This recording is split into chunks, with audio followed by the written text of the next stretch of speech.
तो आइए हम आपको झारखंड राज्य के अंगारा ब्लॉक स्थित सुदूर ओबार गांव लेकर चलते हैं, जो रांची से 50 किलोमीटर दूर स्थित है। 1600 की आबादी वाले इस गांव में कुल 350 घर हैं और उनमें से अधिकांश में अनुसूचित जनजाति समुदाय निवास करते हैं। ये गांव चारों तरफ से जंगलों से घिरा हुआ है। खेती के नाम पर ये लोग जो कुछ फसल उगा पाते थे, उससे केवल इनका जीवन यापन ही हो पाता था। इसके अलावा इन्हें कोई बचत नहीं हो पाती थी। यही मुख्य कारण है कि यहाँ के लोग खेती छोड़कर शहरों की ओर पलायन कर रहे हैं। इस समस्या को दूर करने और गांव वालों को आत्मनिर्भर बनाने के उद्देश्य से रामकृष्ण मिशन विवेकानंद शैक्षिक और अनुसंधान संस्थान ने बहुविषयक क्षेत्रों में कौशल और ज्ञान उन्मुख प्रशिक्षण प्रदान किया। हम लोग मधुमक्खी पालन के लिए प्रशिक्षण दिया, क्योंकि हम लोग का झारखंड प्राकृतिक संपद से भरपूर है। तो हमें मधुमक्खी का पालन में बहुत ही लाभदायक है, क्योंकि इसका कोई इन्वेस्टमेंट नहीं है या बहुत कम इन्वेस्टमेंट है। तो यहाँ पे एक तरफ किसान का मधुमक्खी पालन में मधु उत्पादन होता है, जिसमें आय बढ़ता है, साथ ही साथ पराग संचरण ज़्यादा होने के कारण फसल का उत्पादन भी बढ़ता है, इसलिए किसान का 2 गुना उत्पादन होता है। प्रशिक्षण और जागरूकता के सहारे ये कृषक समुदाय के लिए ज्ञान का प्रकाश स्तंभ बना। यहाँ दिया जाने वाला प्रशिक्षण करके सीखना और देखकर विश्वास करना के सिद्धांतों पर आधारित है। गांव वालों को केवल स्थानीय जंगल या गांव में देशी मधुमक्खियों के पालन की जानकारी थी और देशी मधुमक्खियों की कॉलोनियों से वे कच्चा शहद निकालते थे। दिव्ययान कृषि विज्ञान केंद्र के वैज्ञानिकों की प्रेरणा से ओबार गांव के पहलू बेदिया और भालिया बेदिया ने इस अवसर को पहचाना और प्रशिक्षण प्राप्त कर इटालियन मधुमक्खी यानी एपिस मेलिफेरा पालन व्यवसाय को अपनी आजीविका का साधन बना लिया। प्रशिक्षण के दौरान हमको बढ़िया लगा मधुमक्खी पालन। 1 महीना ट्रेनिंग था स्पेशल। 1 महीना के दौरान ही वहाँ एक योजना चल रही थी, कपाट योजना। तो उस योजना के दौरान 500 रुपया में 1 बक्सा दिया जा रहा था। तो मैंने 2 बक्सा लिया 1000 रुपया जमा करके, और उसी से हम जो है मधुमक्खी पालन का काम शुरू किए। और उसी से बढ़ाते बढ़ाते 1 साल के अंदर हम लगभग 24 गो बक्सा बढ़ाए, और उससे मोटा मोटी हमको आमदनी तो सरगुजा ख़त्म होने तक कुछ हुआ नहीं, लेकिन 60 किलो के आसपास हमको शहद मिला। 1000 रुपया दिए थे, 1000 के जगह हमारा 12000 के आसपास हो गया पूंजी, और जो इनकम जो हुआ वो अलग हो गया। पहलू बेदिया ने अपने गांव में किसानों को बैठकों और प्रशिक्षण में भाग लेने के लिए प्रेरित करने और जागरूकता फैलाने में सक्रिय भूमिका निभाई।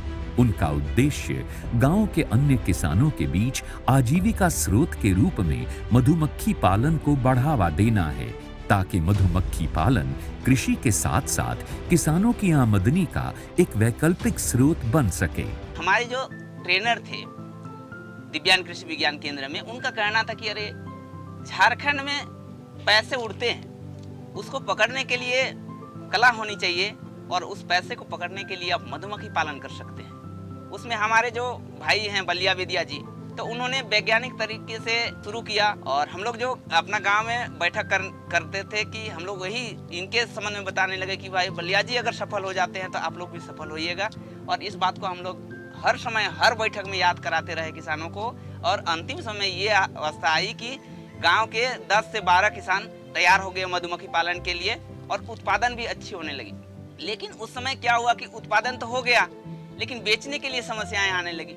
वो दिव्यांग जो है वो उसको ले लेता था, मधुमक्खी जो मधु है उसको, लेकिन कुछ बच जाता था तो उसको बेच नहीं पाते थे। तब हम लोगों ने एक विवेकानंद मधु उत्पादक सहयोग समिति लिमिटेड करके दिव्यांग के मार्गदर्शन में ही एक समिति गठन किए, और उस समिति का मकसद था कि कैसे हम लोग बाजार व्यवस्था करेंगे, फिर किसानों को कैसे और ज्यादा से ज्यादा प्रशिक्षित करेंगे, कैसे मधुवक्स और उपलब्ध कराएंगे। पहलू बेदिया को इस अनोखे प्रयास के लिए राष्ट्रीय युवा पुरस्कार से सम्मानित किया गया। इटालियन किस्म का मधुमक्खी पालन जब किसानों की आजीविका का महत्वपूर्ण विकल्प बन गया, तो इस क्षेत्र में मधुमक्खी पालकों का समूह एक असंगठित क्षेत्र के रूप में उभर कर सामने आया। मेरे समूह में 16 सदस्य हैं। हम लोग का 1600 रुपया जमा होता है। तो हम लोग बैंक ऑफ इंडिया के तरफ से हम लोग 1 लाख लोन लिए थे। उसमें हम लोग मधुमक्खी में लगाए। इसमें जैसे हम लोग सूद निकालते हैं महिला के ही नाम से। पुरुष लोग को जैसे मधुमक्खी में प्रदूषण चाहे चीनी खाने के लिए उन लोग को ऋण देते हैं। उसमें हम लोग 1000 में 10 रुपया लेते हैं। और अभी हम लोग का जो बचत खाता में भी है 12,000 रुपया है।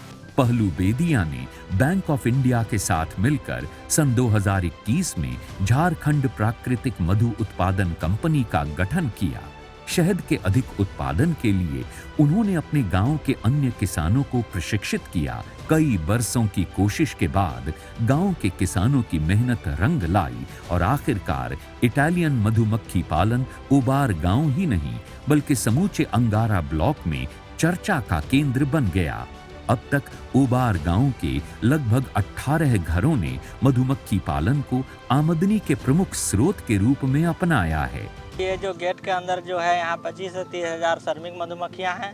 इन लोग रस लाने में, पराग लाने में, जितना भी इन लोग फील्ड में जाने के लिए इन लोग तत्पर रहते हैं। पूरे 3 किलोमीटर दूर के अंतराल में जहाँ भी मिलता है उसके बाद फिर आके अपना ही घर में घुस जाते हैं। हम लोग माइग्रेशन करके ये यहाँ पे लाए हैं। इन लोग का इतना अनुभव है कि अपना एरिया को इन लोग पहचान लिए हैं। एक बॉक्स से दूसरे बॉक्स नहीं जा सकते हैं क्योंकि ये है इन लोग का अपना घर। रानी मधुमक्खी का काम है अधिक मात्रा में अंडे देने का काम। वो एक दिन में 10 से 12 अंडा देने का उनका क्षमता है। इटालियन मधुमक्खी पालन की सफलता विभिन्न प्रकार के फूलों से मकरंद की उपलब्धता पर निर्भर करती है। इसलिए इटालियन मधुमक्खी की कॉलोनियों के लिए बक्सों का प्रवास आवश्यक होता है। इसके लिए मधुमक्खी पालक विभिन्न स्थानों की यात्रा करते हैं जहां उन्हें करंज, खेसारी, नाइजर, लीची, मक्का, नीलगिरी, सरसों, ढेलकुटा आदि फसलें मिलती हैं। इस प्रवास गतिविधि की सहायता से वे विभिन्न मौसमों में प्रतिवर्ष 10 से 15 क्विंटल से अधिक शहद का उत्पादन कर लेते हैं। वो रामकृष्ण मिशन दिव्ययान कृषि विज्ञान केंद्र के साथ साथ विभिन्न व्यापारियों को 100 से 200 रुपए प्रति किलो की दर से शहद बेचते हैं और इस प्रकार वे एक वर्ष में 2 से 2.5 लाख की आमदनी प्राप्त करते हैं। शहद के अलावा किसान मधुमक्खी की कॉलोनियों को भी अन्य व्यापारियों को 300 से 350 रुपए प्रति कॉलोनी की दर से बिक्री करते हैं। डीएसटी ने इस गांव के किसानों को व्यवसाय में सहायता देने के लिए एसटीआई अर्थात विज्ञान प्रौद्योगिकी और नवाचार हब की एक नई पहल की है। एसटीआई हब की सहायता से किसानों को अत्याधुनिक टेक्निक्स की जानकारी मुहैया कराई जा रही है। मधुपालकों के साथ दिक्कत है कि जब हम लोगों को माइग्रेशन करने की समय आती है तब कहाँ क्या फसल लगा हुआ है, कहाँ कौन सा फूल मिल रहा है, ये नहीं पता चल पाता है। तो हम लोगों ने एक प्रस्ताव रखा है कि आप सैटेलाइट सिस्टम से अगर यदि कहाँ पर क्या लगा हुआ है, कितने एरिया में लगा है, उसका अगर हम लोगों को पता कर दे तो हम लोग वहाँ जाकर के अपना मधुमक्खी को ले जाएंगे ताकि जो अतिरिक्त खर्च आने जाने में जो होती है वो नहीं वहन करना पड़ेगा। तकनीकी हस्तक्षेप ने किसानों का जीवन यापन सहज बनाया है। इस बात का ये एक सशक्त उदाहरण है। एसटीआई हब का माध्यम से जो आपका प्रकल्प रूपायन हो रहा है, जिसका अंदर एक है मधुमक्खी पालन, एक है जैविक खेती, मशरूम का खेती, फूड प्रोसेसिंग यूनिट आदि।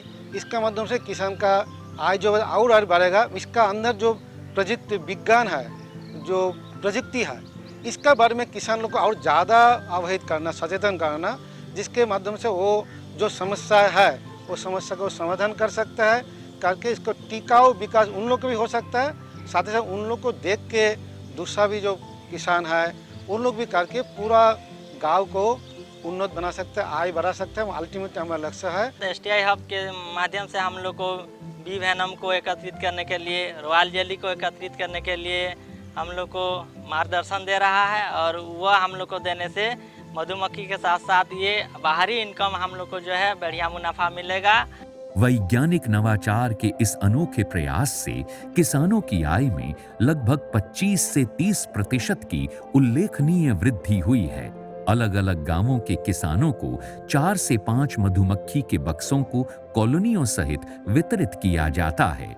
इसके अलावा डीएसटी की प्रेरणा से किसान देशी मधुमक्खियों के पालन का प्रशिक्षण प्राप्त कर रहे हैं। इसमें उन्हें प्रवास की जरूरत नहीं होती और वे पूरे साल एक स्थान पर रहकर देशी मधुमक्खी पालन कर सकते हैं। रामकृष्ण मिशनम से मिलता है डब्बा देहाती मक्खी के पोसने के लिए। 16 से 25 किलो तक रस निकल जाता है। मेरा अतिरिक्त 100 इनकम हो जाता है, तो साल में बचत हो जाता है 8,000 रुपया। मैं इसको लगा के बहुत खुश हूँ। इटालियन में उत्पादन ज़्यादा होता है, देशी में उत्पादन कम होता है, उत्पादन गुणवत्ता अच्छा ज़्यादा है। देशी का जो उत्पादन होगा साथ ही साथ वो बिक सकता है। कॉलोनी खरीदने की जरूरत नहीं होता। गांव में आसपास में जंगल है, जंगल से वो स्किल अगर होगा वो पकड़ के से रख सकता है। तो इसके लिए स्वावलंबी जो आत्मनिर्भर होगा तो पूरा देशी में आत्मनिर्भर बन, किसी के बाहर का ऊपर डिपेंडेंट होने का जरूरत नहीं। एसटीआई हब और इसके द्वारा मधुमक्खी पालन के क्षेत्र में किसानों की आत्मनिर्भरता के इस उदाहरण से ये बात सामने आती है कि विज्ञान और तकनीक के प्रयोग से लोगों के जीवन की गुणवत्ता बढ़ी है और इससे एक सशक्त और स्थायी सामाजिक आधार तैयार हुआ है।